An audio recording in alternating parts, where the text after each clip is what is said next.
রান্নার রেসিপি দিতে ভালো লাগে। আসলে রান্না তেমন করা হয় না। কিন্তু যখনই সুযোগ পাই একটু রান্না করি আর আপনাদের জন্য সেটা ভিডিও করি। কিন্তু তাতেও কিছু মানুষের জ্বালাপোড়া শুরু হয়ে যায়। আচ্ছা আপনাদের এত সমস্যা কিসে বলেন তো? যে যাই বলেন আমি তো আমার কাজ করেই যাবো। এই তো আপনাদের জন্য আজ আমি নিয়ে এসেছি চিকেন বিরিয়ানি রেসিপি।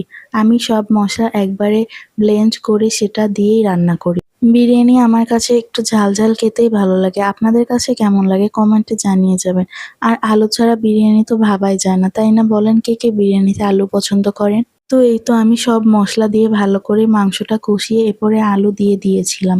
আর বিরিয়ানিতে আমার রাঁধুনি গুঁড়া মসলা লাগবেই। একেকজনের রান্না একেক রকম, একেকজনের রান্নার স্বাদও একেক রকম। আমি খুব দ্রুত রান্না করেছিলাম যেহেতু আমার হাতে সময় খুবই কম ছিল।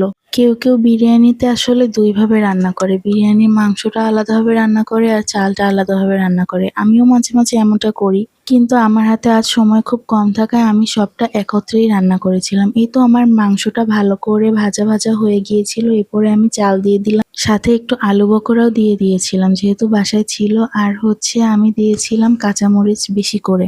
যেন একটু ঝাল, ঝাল লাগে। আরো একটা জিনিস দিয়েছিলাম। সেটা হচ্ছে বোম্বাই মরিচ। হ্যাঁ, ঠিকই শুনেছেন। আসলে বোম্বাই মরিচ ছাড়া কিছু ভাবাই যায় না। মরিচ খেতে খুব ভালোবাসি। আমার বাসায় সবাই কম বেশি মরিচ খায়। আরো দিয়েছিলাম টক দই আর দিয়েছিলাম ঘি। সেগুলোর ভিডিও নেয়া হয়নি। যাই হোক আমার ভিডিওগুলো ভালো লাগলে আপনারা অবশ্যই লাইক, কমেন্ট এবং শেয়ার করবেন। আর ফলো দিয়ে পাশে থাকবেন আশা করি। এই তো আমার বিরিয়ানির ফাইনাল লুক চলে এসেছে। কেমন হয়েছে আপনারা অবশ্যই কমেন্টে জানিয়ে যাবেন। আল্লাহ হাফেজ।